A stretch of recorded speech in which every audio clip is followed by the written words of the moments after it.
Oke, selamat di sesi hari Rabu. Eh,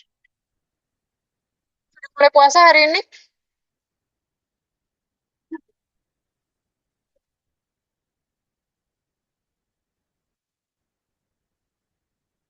Muhammadiyah ya, masih ada utang. Oke, nggak apa-apa, besok kita udah mulai puasa, jadi pertemuan minggu depan dan minggu depannya lagi akan bisa ya.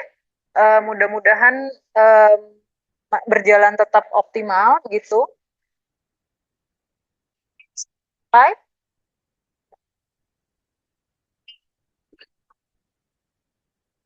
teknologi Bandung. In Harmonia Progresio. Ada yang pernah dengar nggak? Pernah dengar?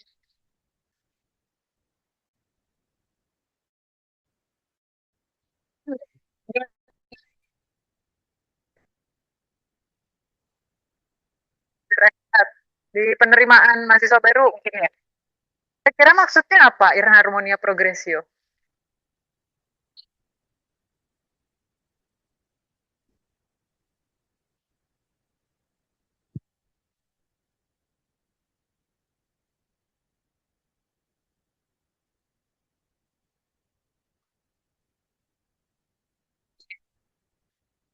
Harmonia Progresio. Secara harfiah memang artinya eh, se- bersama-sama, maju bersama gitu.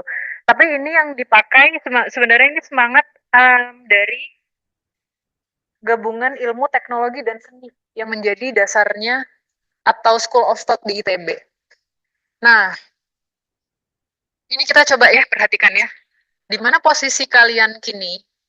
Ini ada um, diagram. Makin ke kiri makin abs, makin ke kiri makin rasional, makin universal, makin objektif, makin kelihatan benar salahnya, makin makin subjektif, makin syarat nilai, makin partikular, dan makin tidak umum gitu. Di paling kiri ada bidang apa itu?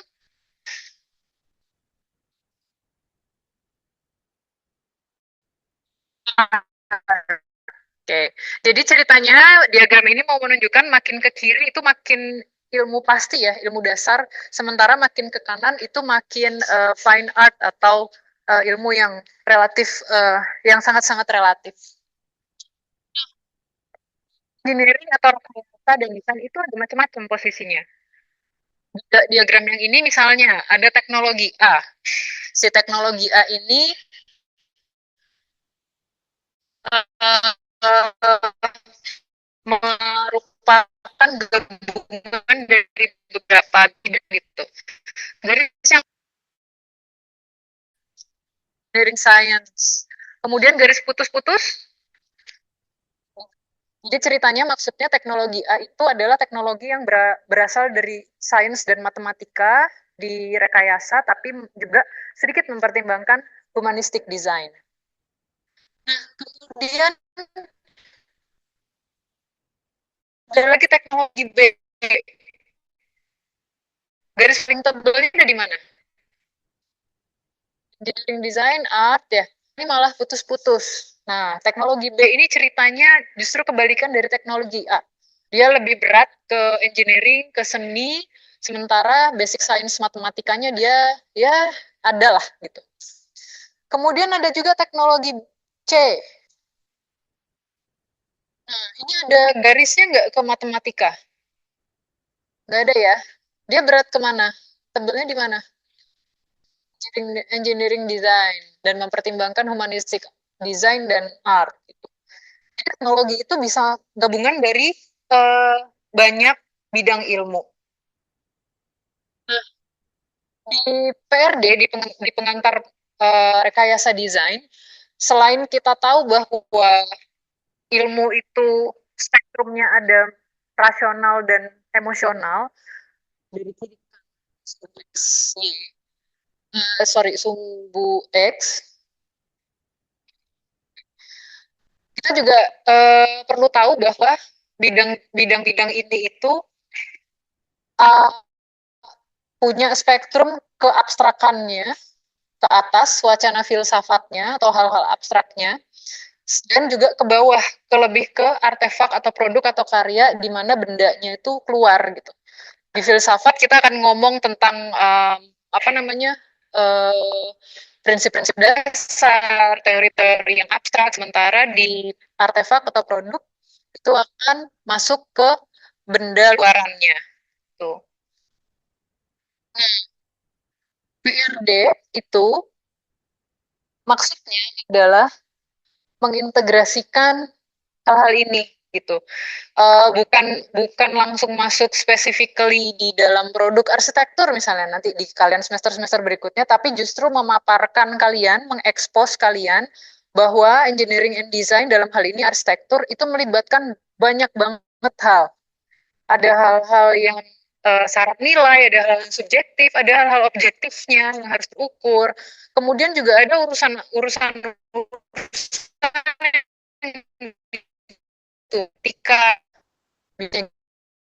gimana manajemennya nanti, kemudian secara politis seperti apa, dari lingkungan bagaimana dan lain sebagainya. Jadi PRD ini justru mengekspos kalian ke di luar desain. Jadi memperlebar pengetahuan sebenarnya, bukan menspesifikkan ilmu yang lagi kalian pelajarin di prodi. Nah, inilah pertanyaannya. Di mana posisi kalian nanti gitu? Manfaatnya, manfaat akan diri ke banyak wawasan itu adalah supaya kita tahu kita mau jadi apa. Kita mau jadi arsitek yang gimana nantinya jadi arsitek, walaupun statistically speaking bahkan kurang dari setengah lulusan arsitektur itu menjadi arsitek begitu. Tapi who knows di angkatan kalian seperti apa, di generasi berikutnya seperti apa. Tapi yang jelas setidaknya kita tahu kita mau jadi arsitek yang gimana. Apakah arsitek yang ya udah profit oriented aja di developer misalnya, di bangunan-bangunan komersil, atau arsitek yang mainnya di regulasi, peraturan, di biro pemerintah, di Bappenas, dan lain-lain gitu. Atau arsitek yang lebih bebas, lebih culture ya, misalnya buka biro sendiri, punya gayanya sendiri, dan lain-lain. Itu banyak hal yang nantinya bisa kan. Nah, slide-slide berikutnya ini akan banyak diskusi tentang apa itu science, engineering, dan seni. Ada yang punya pendapat nggak? Apa yang membuat sesuatu disebut seni? Apa yang membuat sesuatu disebut sains?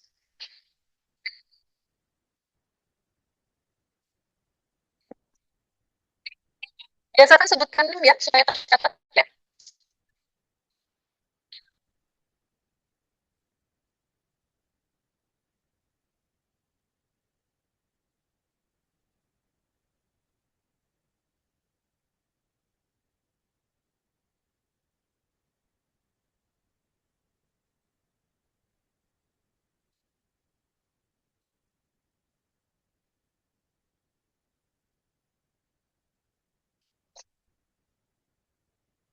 Satu lebih berat ke data dan fakta, yang satu lebih ke estetika dan emosi perasaan. Ya. Ada pendapat lain? Oke, silakan. Yang pertama,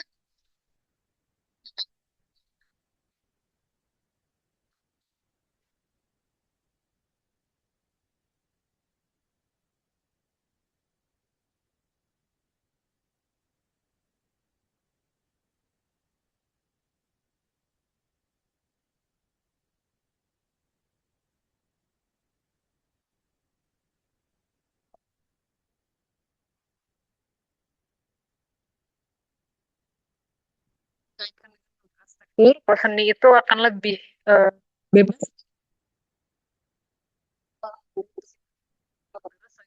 Lebih terikat, ada parameter-parameternya karena lebih untuk orang lain. Ya, lain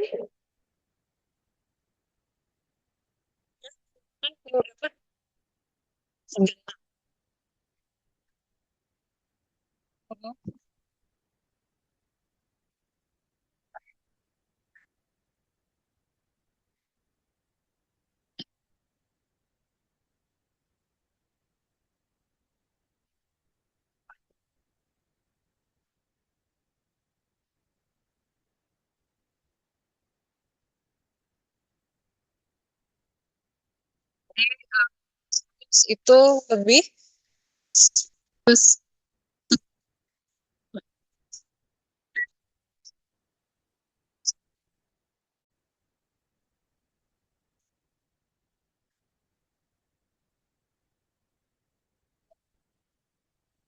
baik. Kalau kita lihat sebenarnya em, udah bener yang teman-teman jawab, sains itu lebih view of the world, impersonal view of the world, dan universal.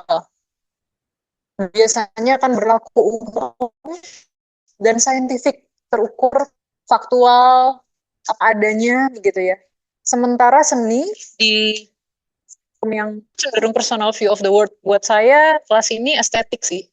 Tapi buat teman-teman mungkin apa sih kelas ini gini doang gitu. Bisa seperti itu. Itu seni. Debatable, sangat-sangat debatable karena tiap orang punya penilaian yang berbeda-beda. Dan itulah seni itu sangat-sangat individual begitu. Dan nilai-nilainya itu nilai-nilai artistik. Jadi cara mengukurnya akan berbeda, walaupun bukan berarti tidak bisa ya. Jadi sains dan seni itu beda ekstrimnya itu ada di sana. Nah, posisi desain itu biasanya akan berada di antara ini, di antara sains dan seni, between science. Arsitektur dalam hal ini, makanya sering dibilang arsitektur itu bukan ilmu murni, bukan bukan basic science, juga bukan fine art. Karena arsitektur itu adalah gabungan dari macam-macam. Kita tuh minjem dari banyak tempat gitu. Kita tuh lahir dari banyak hal gitu. Kita berangkat dari banyak isu gitu. Di sebelah kiri ada engineering science, itu yang apa namanya ketika desainnya itu lebih berat ke engineering ya. Kemarin kita lihat contoh-contoh apa namanya mobil balap gitu. Kemudian perangkat-perangkat yang berat ke menyelesaikan solusi atau menyelesaikan masalah gitu sehari-hari dalam bentuk solusi. Nah, desain ini adalah berada di antara sains dan seni. Adalah gambaran sedikit mulai gini. Kita coba lihat supaya tidak terlalu abstrak. Di kotak yang pertama, yang warnanya agak pink atau abu, dia pink, tapi di sini kayak abu gitu. Engineering design itu akan banyak biasanya di kota, di built environment, di mana kota itu ada sistem kota, kemudian ada planningnya juga, mulai dari air bersih, air kotor, transportasi, kemudian tata ruang. Kemudian di built environment atau lingkungan binaan, ada juga engineering design yang nanti wujudnya adalah misalnya jembatan, kemudian bangunan-bangunan, pabrik, bendungan. Nah, itu di dalam buildings ada architecture. Disitulah posisi kita nanti. Makanya kalau kalian pernah dengar ada prodi rancang kota, urban design, nah posisinya itu biasanya ada di sini nih, building yang di sekitar kota gitu. Jadi tidak merancang bentuk bangunannya, tapi memposisikan bangunan itu dalam morfologi kota, gitu seperti itu. Sementara di bidang arsitektur itu akan berat melihat manusia, arsitektur interior apalagi ya, karena kan end usernya itu bahkan sampai individual begitu, di mana aspek-aspek humanis itu akan sangat kuat, termasuk produk-produk industri, produk konsumer, produk budaya atau seni ya, craft, kriya, itu juga akan berat ke humanistic design.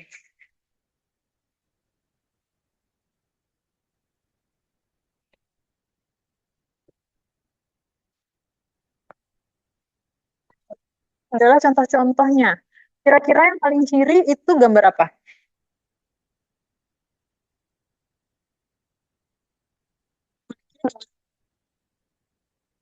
Ya, gedung. Gedung ini di contoh-contoh yang tadi dia masuk ke mana?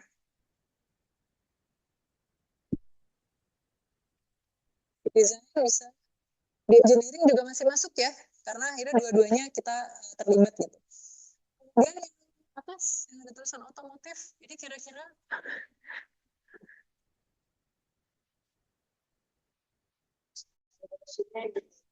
Mesinnya engineering. Oke. Jadi kelihatan dia agak merge ya antara art and science gitu. Kemudian yang ini nih yang bagian kanan nih, yang kanan atas, kanan bawah. Ini kira-kira benda apa? Bangunan kah? Ada yang mau menjawab? Silakan. Ada yang mau menjawab untuk gambar-gambar yang sebelah kanan ini gambar apa? Kira-kira dan skalanya dia ada di mana? Apakah dia bangunan? Silakan angkat tangan yang mau menjawab.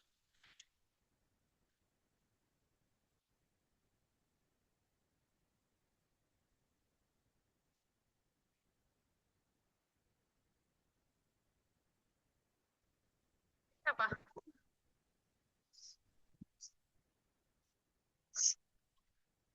Oh, apa? Manual juicer ya? Untuk jeruk ya? Oke. Ini apa? Prosesor part dari komputer ya? Mereka masuk kategori apa? Gedung bukan? Infrastruktur? Bukan. Produk? Produk. Oke. Jadi ini adalah contoh-contoh produk yang kalau secara khusus untuk yang ini, kira-kira dia berat memikirkan manusianya atau engineeringnya? Ada yang berpendapat engineering? Silakan. NIM berapa? Buat engineering kenapa?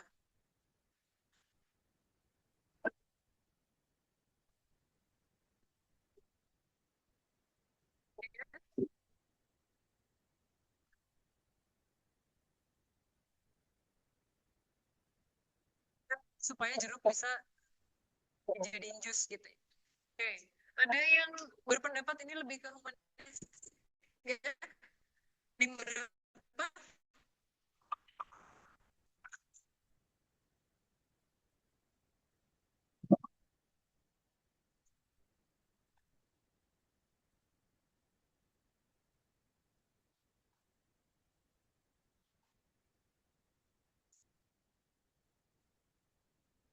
Lebih ke silakan NIM berapa? NIM 68.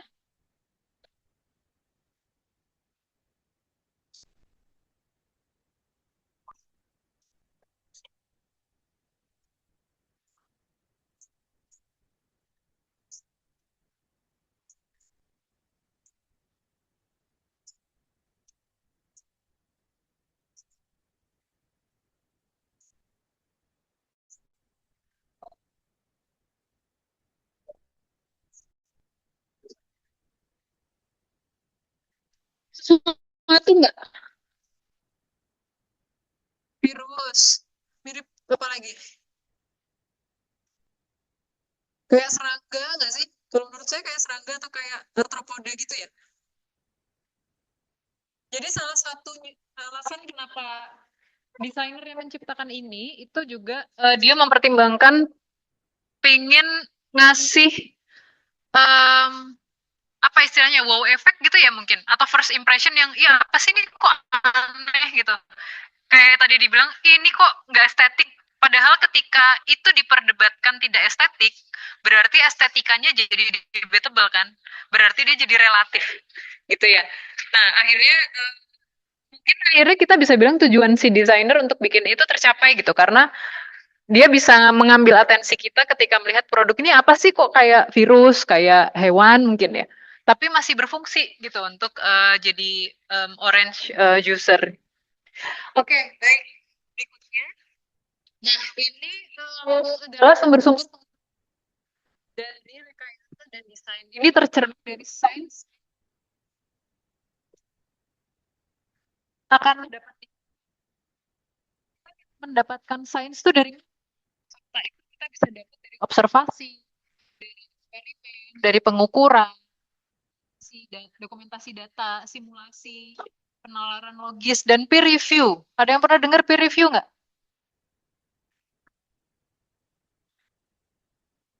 Pernah dengar peer review? Silakan.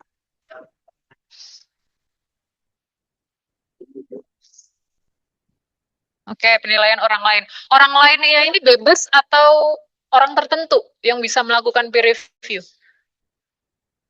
Tertentu ya. Jadi tidak semua orang uh, eligible untuk melakukan review terhadap sains gitu. Bahasa gampangnya ya berarti menilai si sains ini karena tidak mungkin kita menilai tidak mungkin kita saja yang menilai hasil karya kita sendiri nanti akan tidak subjektif. Kemudian untuk engineering solusi seperti yang kita bahas di minggu lalu ya, engineering itu lebih cenderung ke solusi daripada basic knowledge-nya. Di sini ilmu dasar atau basic science, kemudian didapatkan juga dari pengalaman-pengalaman empiris, standar dan regulasi itu udah masuk ke engineering, karena itu merupakan pengembangan dari basic science. Kemudian uji sertifikasi, desain analisis, prototyping, trial error dari membuat prototype begitu. Dan juga pengetahuan manajerial, karena di dalam engineering itu kita perlu mulai mengelola banyak skill untuk bisa mencapai solusi yang mau kita uh, target gitu. Sementara seni yang paling kanan itu akan berat di pengalaman, makna, dan ekspresi. Nah, ini dapatnya bisa macam-macam nih. Alam, spiritual, estetika, budaya, tradisi, imajinasi, intuisi, emosi, perseptual, penghayatan, makna, empati, kreativitas, dan di seni ini uh, istilahnya adalah black box. Kalau kalian mau googling, itu nanti akan dapat di semester depan ya. Black box tuh kayak cara berpikir yang nggak tahu gimana, pokoknya tiba-tiba dapat ilham aja, tiba-tiba dapat ide aja. Iya ya, giniin aja. Kalau ditanya dari mana asalnya, ya ya pengen aja misalnya. Ya tiba-tiba kepikir aja gitu. Nah, itu ada di sini. Ada di seni. Itu udah mulai berat ke seni. Di saat-saat tertentu, hal-hal seperti black box itu akan tidak bisa diterima. Misalnya, sidang skripsi. Kalian harus bisa menjelaskan secara ilmiah dari mana ujung pangkalnya desain yang kalian buat. Atau preview studio, kemudian makalah-makalah ilmiah. Ada nanti area-area yang kita harus bisa dengan baik dan runut bertanggung jawab dari hasil pemikiran kita. Ini dari sini berangkatnya, dari sana datangnya gitu. Ada juga tempat-tempat yang kita nanti boleh tiba-tiba lagi bengong di kamar mandi, ya udahlah giniin aja desain di studio dan lain-lain. Itu persilahkan. Tapi kalian harus tahu bahwa masing-masing dari ini ada tempatnya. Ya, dan ada waktunya kapan. Oke, ini contoh-contoh sumber pengetahuan sains biasanya di lab. Kemarin kimia atau fisika ada ke lab nggak? Nggak ada ya. SMA mungkin waktu SMA praktikum dan lain-lain ya. Di situ secara empirik langsung kita tahu faktual, oh yang ini meledak, yang ini enggak misalnya. Oh yang ini jadi merah, yang ini jadi kuning gitu. Di situ kita dapatkan pengetahuan sains. Kemudian uh, contoh-contoh sumber pengetahuan engineering ini adalah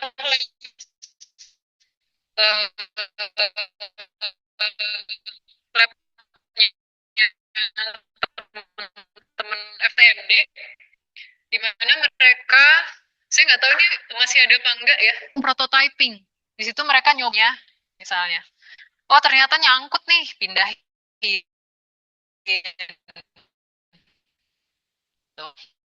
Itu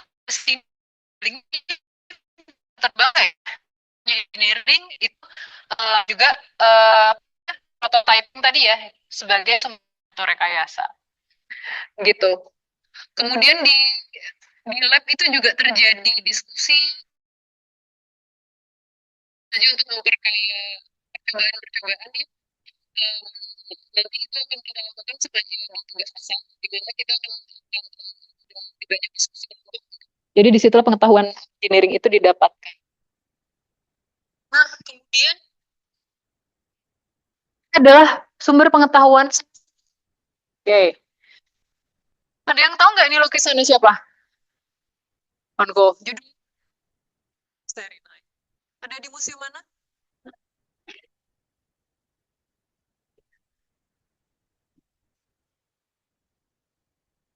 Oke, kemudian Ibu-ibu ini lagi ngapain? Membatik. Itu tahap apa? Membatiknya.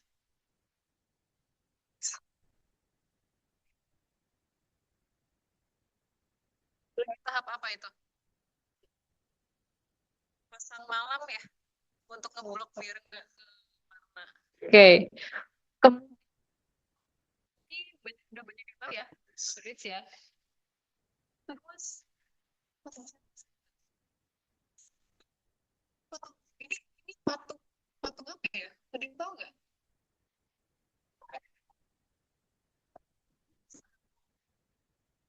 Ini patung Michelangelo bukan ya? Ada yang pernah mungkin ada teman-teman yang pernah lihat atau di tidak langsung atau tidak langsung. Saya pernah memperhatikan lukisan-lukisan Van Gogh, kemudian ya beberapa pelukis lain ya di galeri-galeri ketika di tempat lukisan itu dipamerkan.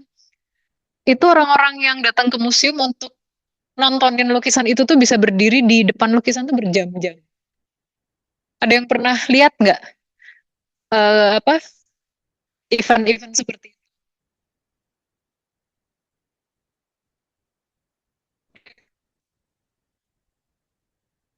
Ada yang pernah melakukan? Itu ngapain?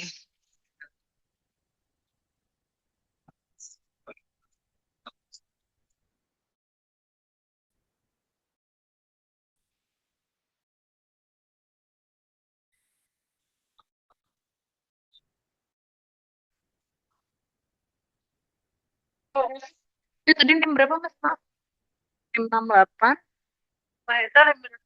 28. Oke.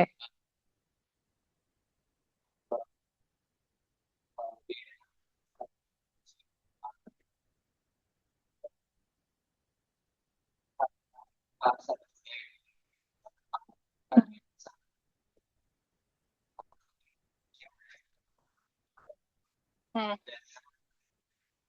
Mereka sangat mengapresiasi di sana. Saya lihat banyak orang yang belajar aja lihat di sana aja meskipun sana juga keliling gitu, tapi tetap aja ada orang tua lihat keagungan seni ini, painting ini, uh, dan juga banyak waktu Hmm. proses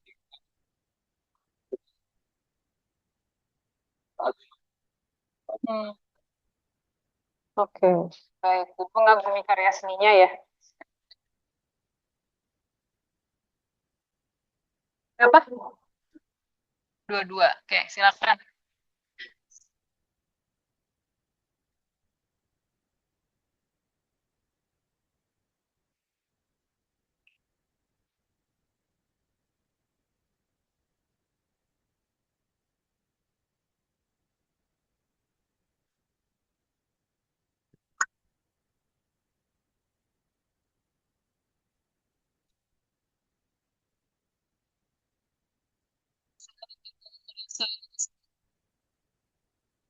Secara emosi dia mungkin ya.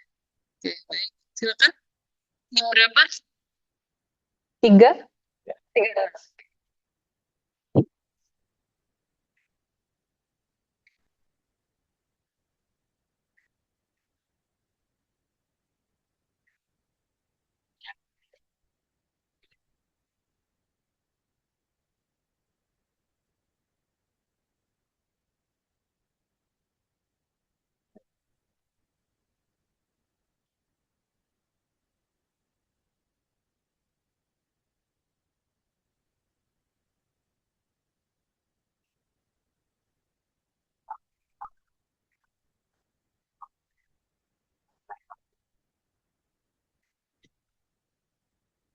Jadi ada ya yang memang seperti itu bukan bukan apa namanya ngelamunin yang lain, tapi memang memperhatikan lukisan-lukisan tersebut. Waktu saya di sebuah museum itu ada yang sampai nangis sesengguk, nangis sesenggukan di depan salah satu lukisannya Van Gogh. Dan saya yang sampai tahap itu saya mulai nggak ngerti ini kenapa kok sampai nangis gitu. Kalau mungkin kita sebagai mahasiswa arsitektur atau yang belajar seni rupa misalnya ya, ngelihat, oh ini teknisnya gini ya, oh cara pakai akrilik seperti ini, cara nyampur warna seperti ini, oh ini lukisannya ternyata kalau di periode itu perempuan itu nggak harusnya nggak ada di dalam lukisan, tapi ternyata dia melukis perempuan sehingga lukisan ini tuh feminisme, emansipasi dan lain-lain. Tapi sampai menangis itu saya ini ini ini udah yang sesuatu yang lain gitu. Mungkin sangat-sangat emosional buat dia atau apa saya juga kurang tahu. Tapi saya pernah melihat itu dan itu cukup seru gitu ya. Oke, baik. Berikutnya pertimbangan-pertimbangan dan etika. Ini akan banyak diskusi karena soal etika itu um, dan beda-beda ya di tiap tempat, di tiap budaya begitu. Ada yang tahu nggak ini?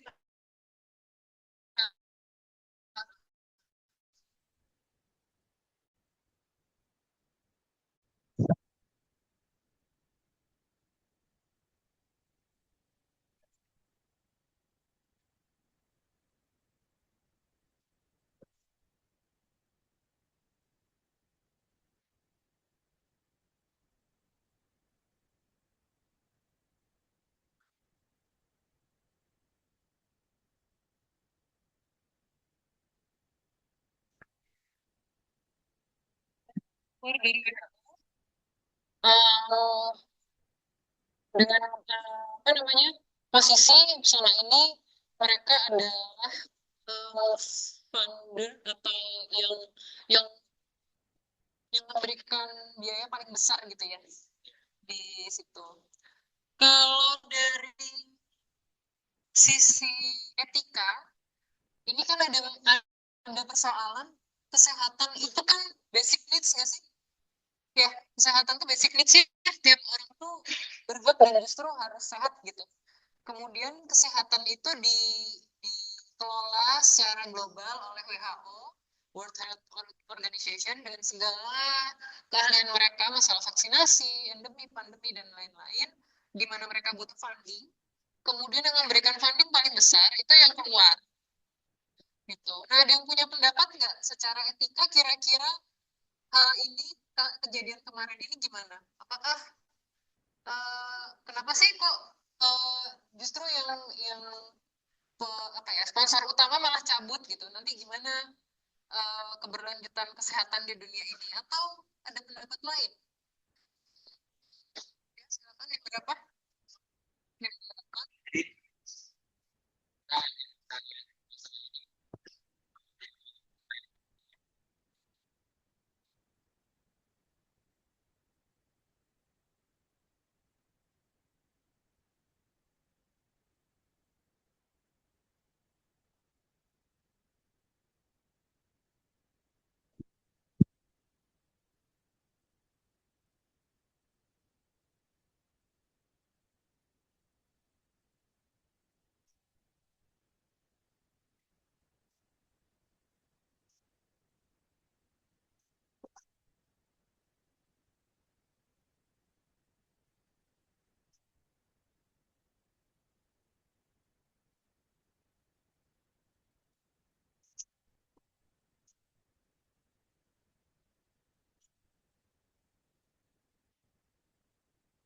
Hmm. Jadi tadi ada pendapat bahwa ini mengancam apa ya keberlanjutannya.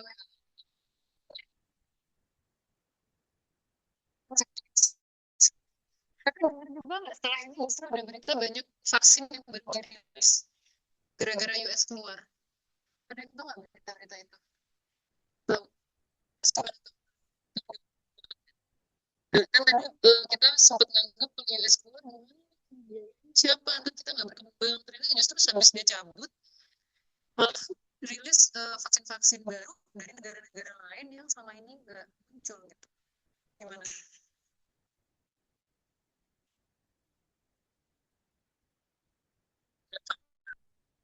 Ini silakan. 30. Oke, silakan.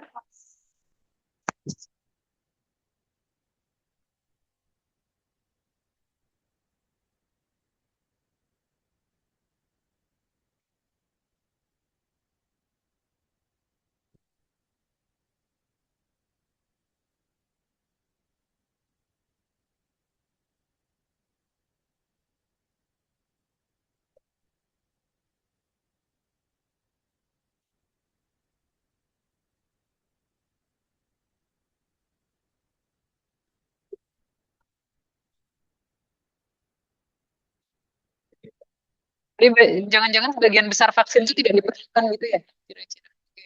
Ada pendapat lain?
Untuk dari sendiri.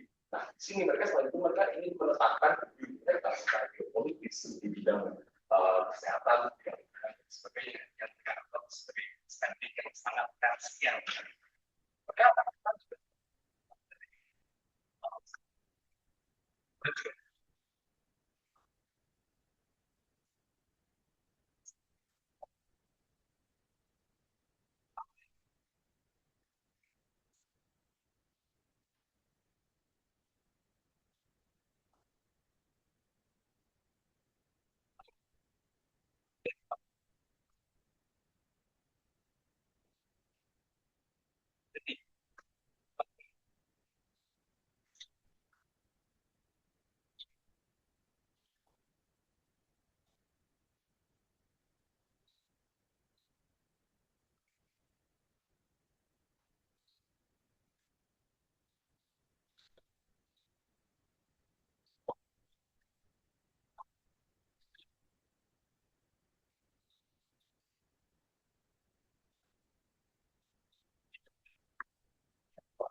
Oke, baik.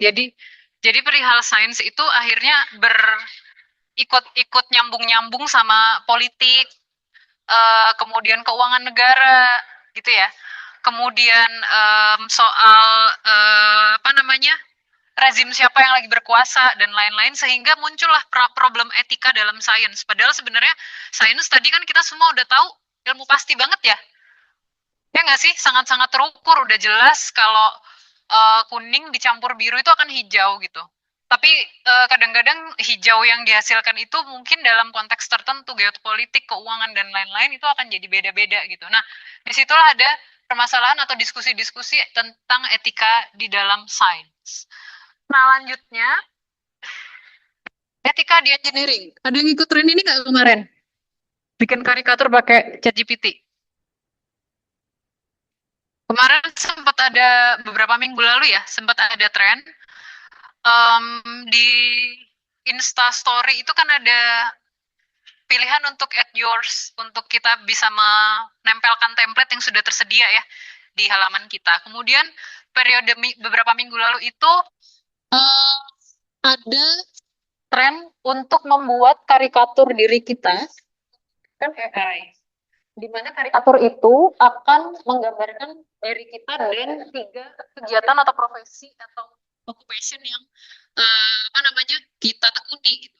Masalahnya adalah untuk mem-generate image ini kita akan perlu beberapa langkah, terutama ChatGPT, kemudian dua unggah foto kita dan jelaskan data diri kita, tiga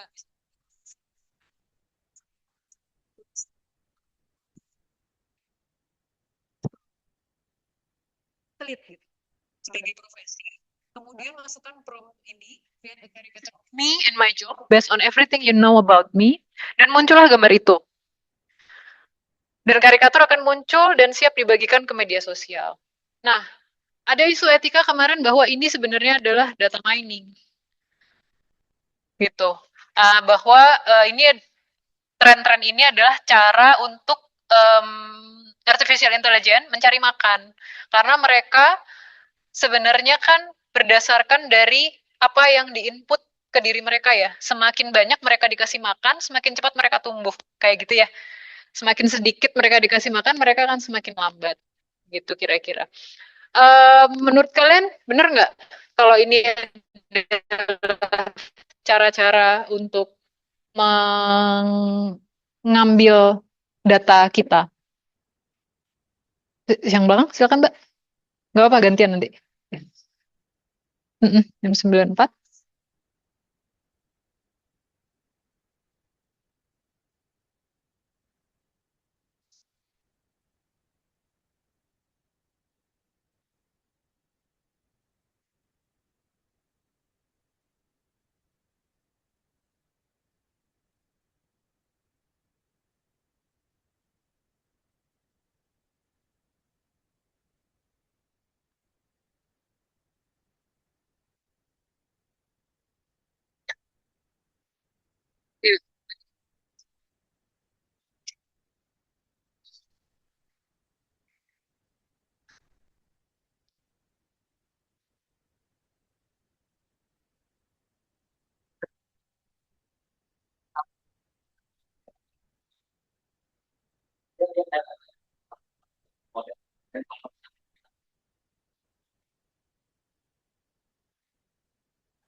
Tidak tahu.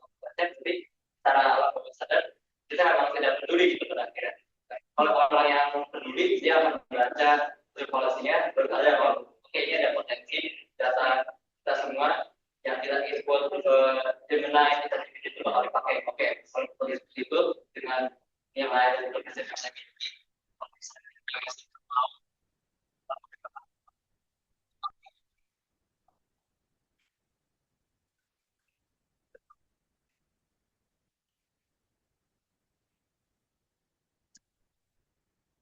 Baik.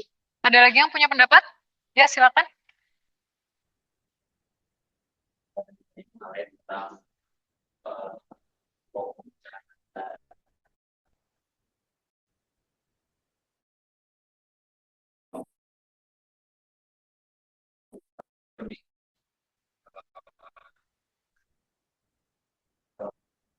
bulan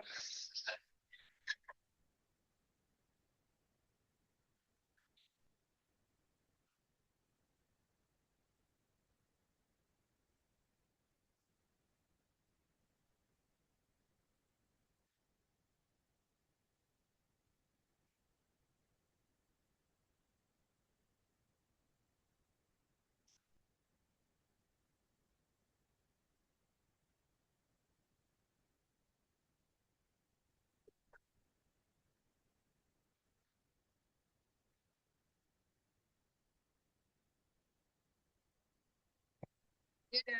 Sebenarnya di awal juga kita perlu menyadari bahwa ada privacy policy ya, yang biasanya kita centang. Tapi ada nggak dari teman-teman yang membaca?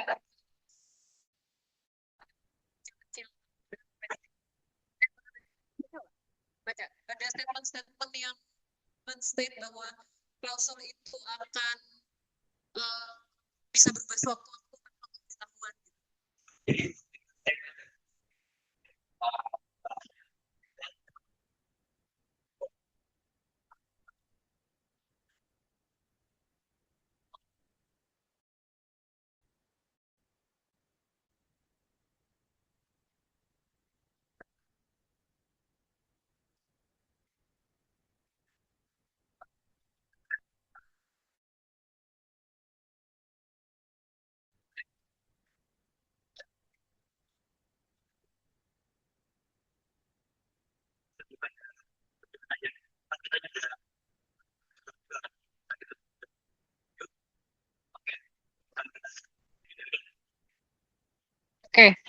Jadi menarik ya, karena itu akhirnya jadi mengangkat isu lain bahwa seberapa cerdas kita sebagai user, ya nggak? Apakah kita menyadari bahwa data kita dipakai? Itu satu. Yang kedua, apakah kita menyadari kalau kita punya kesempatan untuk menolak data kita dipakai, yang nanti implikasinya kita jadi nggak bisa pakai aplikasi itu. Ya nggak sih? Dan kemudian kalau misalnya emang itu tugas kampus ya, coba ya generate gambar dari AI. Terus kita dengan sadar, tapi saya nggak mau Pak, data saya dipakai, jadi saya nggak mau pakai AI. Berarti kalian nggak ngerjain tugas dong. Karena itu instruksinya untuk pakai AI. Ya nggak sih? Karena nanti akan ada mata kuliah seperti itu yang kita akan compare misalnya hasil gambar sketsa tangan dengan sketsa AI, hasil gambar render kalian sendiri dengan AI, posisinya gimana, kekurangan kelebihannya. Dan itu etika yang lain ya kayaknya di di perjalanan perkuliahan kalian. Gimana, pusing? Tenang, masih semester 2. Persoalan etika tuh akan sangat menarik, tapi yang jelas sebenarnya ini yang mungkin agak di luar CPMK ya. At the end of the day kita harus decision making gitu. Kita harus ngambil keputusan karena kalau muter-muter mikir terus kita justru nggak akan kemana-mana. Kalau misalnya iya ambil, udah ambil gitu. Dengan segala konsekuensinya, apakah bikin second account, ataukah third account, ataukah akun khusus untuk menggunakan AI, atau akun khusus apa namanya menggunakan teknologi-teknologi gitu. Atau memang ya sudah kita tutup mata ya nggak apa-apa juga karena akhirnya lebih baik memilih tapi berkembang dengan segala resiko dan tantangannya daripada kita diem di situ aja nggak kemana-mana gitu. Dan itu berlaku secara umum ya. Ini sekalian saya menyampaikan informasi karena eh, perkuliahan itu akan seperti itu gitu. Di studio nanti dalam desain decision making, kemudian kalau bingung jangan jangan malah diem, justru diskusi dan ambil keputusannya sesegera mungkin karena semua keputusan tuh ada resikonya gitu. Dan lebih baik diambil daripada kita diem nggak kemana-mana. Gitu kira-kira. Ini untuk yang diskusi etikanya di engineering.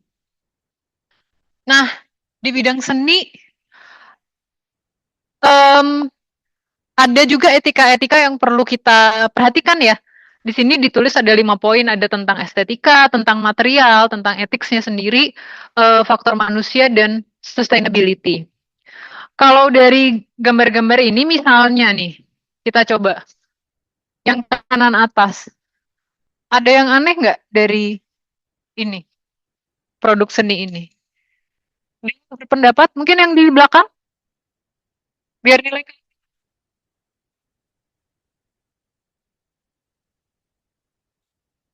Kalau ngomong-ngomong dari gambar lain yang kanan bawah, gambar kanan bawah tuh kira-kira memudahkan atau memperlambatkan?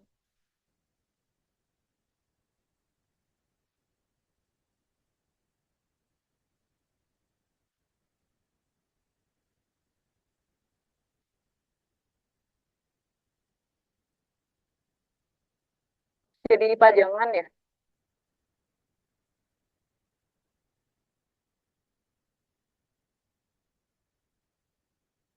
Ada substansi mempertahankan sesuatu, tapi itu peneliti kita ya bahwa itu makhluk hidup gitu. Ada yang mau berkomentar nggak secara kemanusiaan mungkin berperi kehewanan gitu ya, gimana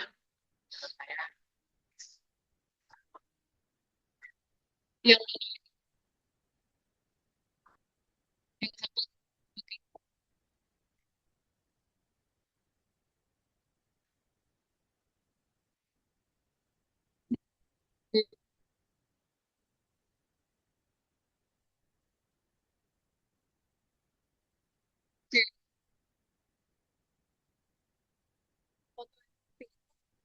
otomatis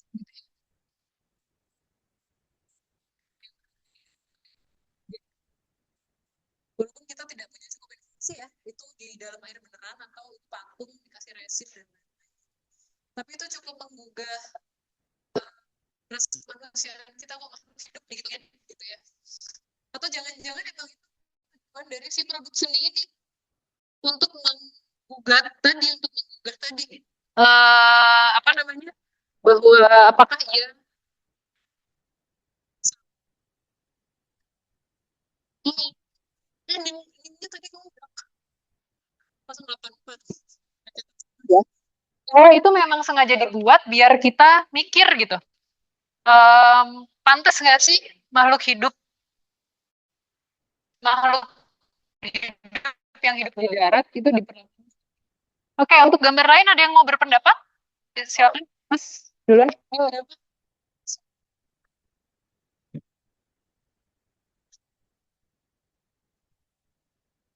Kayak waffle ini. Silakan. Nah, ini TV atau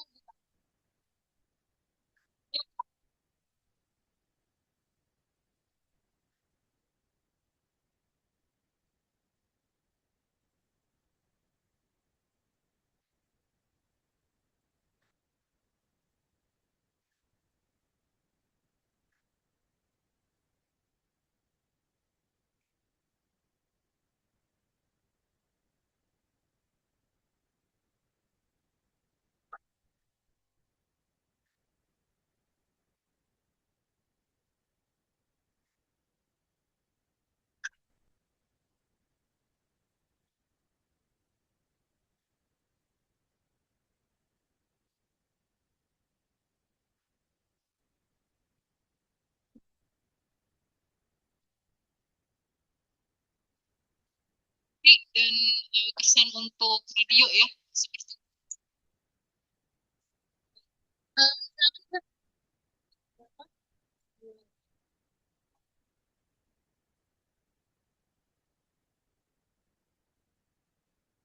yang ini.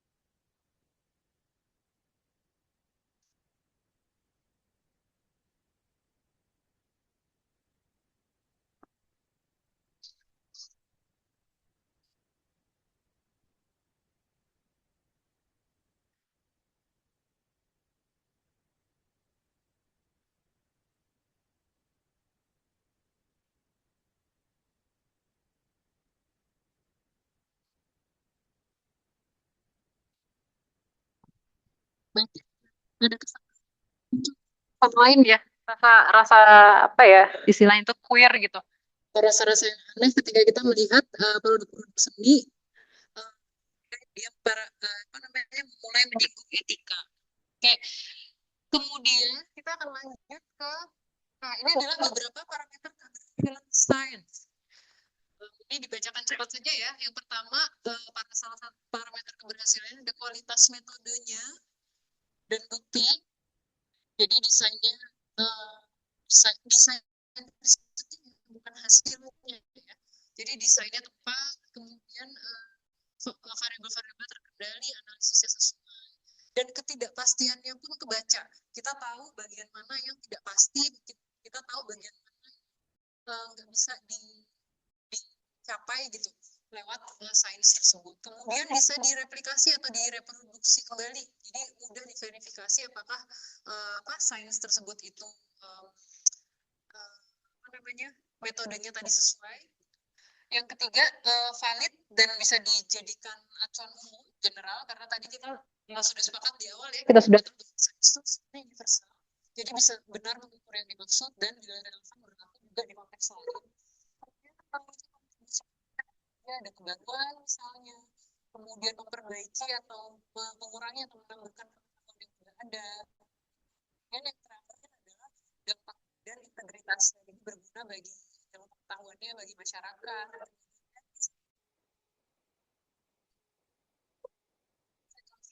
Yang tadi kayak kasus-kasusnya US keluar dari WHO dan lain-lain itu bisa mungkin kalau diungkap akan agak vulgar, tapi bisa dikelola gitu dalam sains.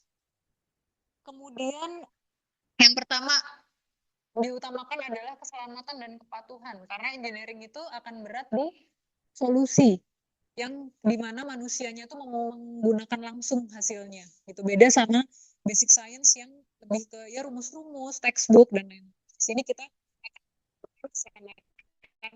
penggunanya atau user ini. Kemudian kinerjanya sesuai dengan kebutuhan, memenuhi requirement, fungsi, kapasitas, akurasi, dan lain-lain. Dan poin ketiga, keandalan dan kemudahan operasional. Dia itu reliable, kemudian mudah di-maintain ya. Kemudian ada prosedur operasi yang jelas, langkah-langkah penggunaannya seperti apa. Yang keempat, efisiensi biaya waktu sepanjang siklus hidup. Jadi apa part apakah part-part dari benda engineering ini akan perlu sering diganti, misalnya kayak mobil listrik, berapa lama sih umurnya baterai gitu.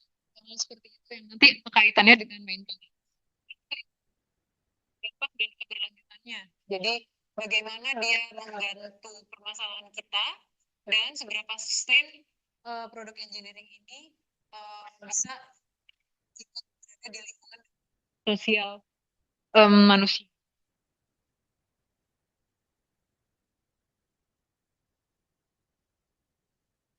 Nah, yang seni. Walaupun seni itu debatable dan tidak bisa diukur, tapi seni juga punya parameternya sendiri gitu. Karena ketika seni itu memunculkan debat, ketika seni menggugah atau bikin kita mikir, ah kok gini sih gitu ya. Itu justru disitulah dia berhasil gitu. Ketika dia jadi aneh atau ketika dia jadi me, apa namanya menggugah sesuatu, justru di situ dia berhasil sebagai produk seni. Parameternya bisa terdiri dari menimbulkan dampak dan pengaruh pada masyarakat dan kehidupannya. Kemudian yang kedua, mampu memecahkan persoalan yang menjadi pemicu proses kreasinya. Jadi di produk seni itu dia kan nggak tiba-tiba muncul ya, nggak tiba-tiba hadir. Dia pasti melalui proses desain juga gitu. Nah, di proses-proses ini ketika ini nomor dua, persoalan-persoalan sepanjang proses desain itu mampu dipecahkan masalahnya. Kemudian ketiga, karya memperoleh pengakuan dari lingkungan dalam bentuk penghargaan. Kadang-kadang tidak harus penghargaan formal, tapi ketika mayoritas orang mengetahui produk ini dan apa namanya manfaatnya, itu juga bisa jadi salah satu parameter keberhasilan. Yang bagian bawah nanti bisa dibaca sendiri ya ketika materinya di-share. Nah, berikutnya kita akan melanjutkan singkat saja tentang tren, tantangan, dan peluang dan isu kontemporer science. Ada yang pernah tahu nggak underwater data center? Ada yang pernah tahu nggak? Kalian kebayang nggak ketika kalian pakai teknologi, gadget-gadget kalian ini, iCloud, Spotify, Netflix, dan lain-lain, kan nggak disimpan di dalam gadget kita tuh. Itu udah kita bahas ya minggu lalu ya. Ketika yang kita nikmati itu sebenarnya semua hanyalah pinjaman. Di mana tetapi si barang-barang pinjaman ini disimpan? Mereka punya data centernya sendiri. Dan itu adalah giant computers dan ada di beberapa tempat di dunia karena supaya kalau satu tempat rusak atau mati lampu atau apapun itu mereka masih punya backup. Dan saking besarnya si data center ini, panas yang dihasilkan itu cukup tinggi. Handphone atau laptop kita ketika kita pakai terus-terusan kan kadang-kadang mulai itu anget gitu ya.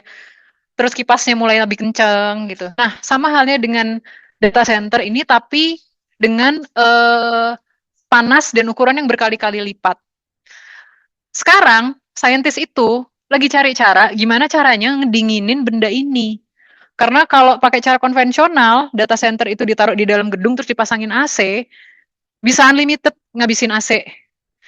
Salah satu yang lagi dicoba itu adalah nyimpen data center ini dalam laut. Jadi dia dibikin kedap udara, kedap air, terus dicemplungin ke dalam laut yang dalamnya sudah mereka tentukan di mana harapannya tidak mengganggu habitat, tapi punya dingin yang cukup untuk automatically cooling down si data center ini gitu. Nanti secara periodik itu akan diangkat, dibersihkan dan lain-lain. Nah, memang sih si data center itu jadi dingin, tapi lautnya jadi anget. nggak?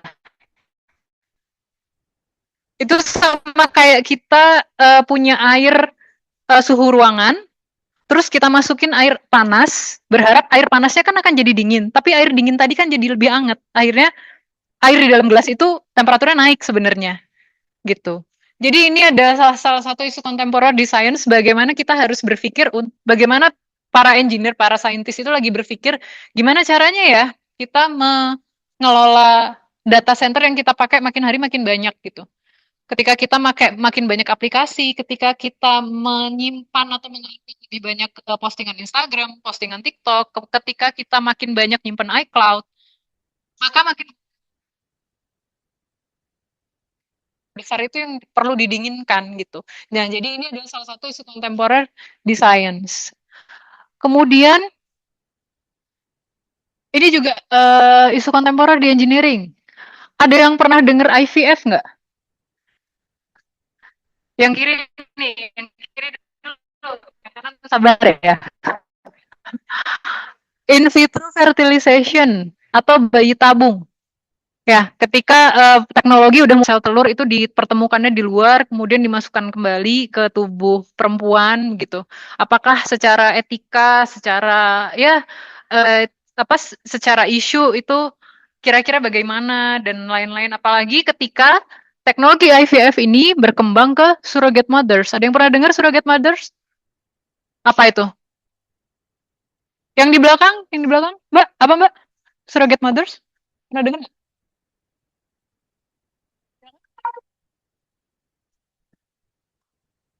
NIM 32. Oke, NIM 3.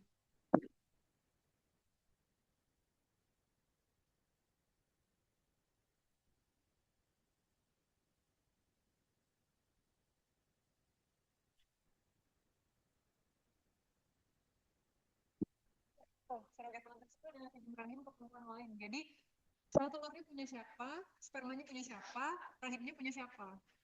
Jadi ada banyak orang ya yang ikutan dalam apa namanya produksi anak ini gitu. Dan itu mulai dipakai juga untuk pasangan-pasangan sesama jenis sayangnya gitu. Saya menyayangkan hal ini sih secara pribadi.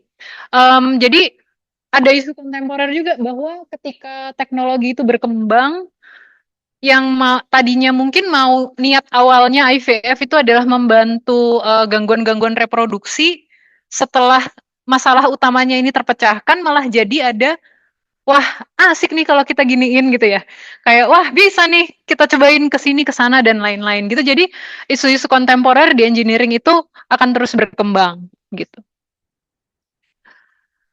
Kemudian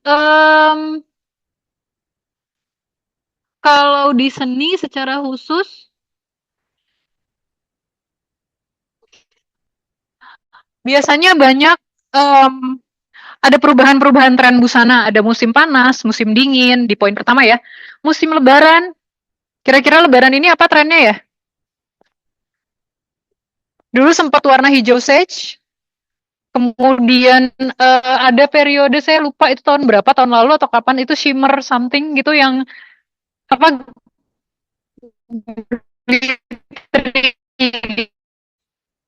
kemudian apa lagi ya?